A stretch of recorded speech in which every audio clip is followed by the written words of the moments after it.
Programang ito ay rated SPG. Striktong patnubay at gabay ng magulang ang kailangan. Maaaring may masiselang tema, lengguwahe, karahasan, sexual, horror o droga na hindi angkop. Mga kapamilya, narito ang aabangan natin sa FVJ Batang Quiapo. Gising na nga ang lalaking tinulungan nila ni Tanggol. Matindi ang trauma na inabot ni Rocky Boy.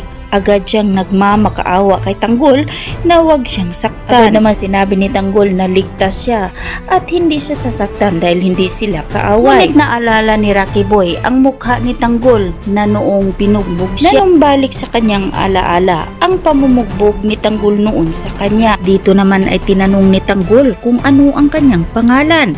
Ngunit hindi siya nakasagot agad dahil nag-iisip muna siya. Siya nga raw ay si Bernard Aguirre. Ngunit hindi makalimutan ni Rocky Boy ang ginawa ni Tanggol sa kanya noon. Loob-looban ni Rocky Boy, maghihiganti siya kay Tanggol at mas higit pa doon sa ginawa ni Tanggol sa kanya. Nag-alala naman sila Tanggol sa kalagayan ngayon ni Rocky Boy. Nais nilang dalhin sa ospital para matingnan sa doktor. Ilang banda, nagulat naman si Roberto at Miguelito sa ibinalita ni Sandy na 5 tao na raw ang namatay umano dahil sa food poisoning. Hindi akalain ni Miguelito na sa paraang tulong na ibinigay niya sa mga tao, nagdulot ito ng kapahamakan.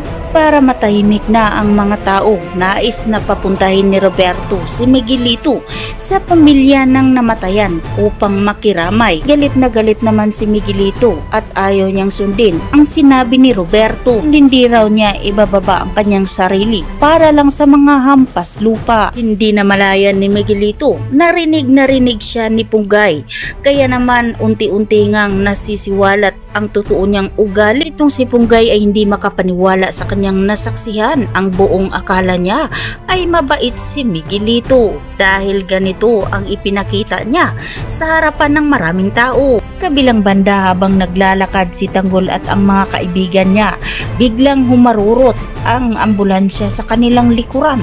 Ayun pala ay nawalan ito ng preno. Hindi naman nagdadalawang isip si Tanggol na habulin ang ambulansya upang mailigtas niya ang tao sa loob nito. Nagtagumpay din si Tanggol na maabutan niya ang ambulansya. Pasok niya sa ambulansya, naabutan niya ang mag-asawa na takot at umiiyak na habang humihingi ito ng tulong kay Tanggol. Kinausap niya ang mag-asawa na kailangan nilang makalabas sa ambulansya at siya na ang bahala sa bata. Sa wakas ay tagumpay rin ng mag-asawa na makalabas sa ambulansya, ngunit naiwan si Tanggol at hawak-hawak niya ang batang sanggol. Kakatulong kaya si Tanggol para makalabas siya sa ambulansya at mailigtas kaya ni Tanggol ang bata? Yan ang ating aabangan at sabay-sabay nating pakatutukan mga kaibigan dito lang sa FVJ Batang Quiapo.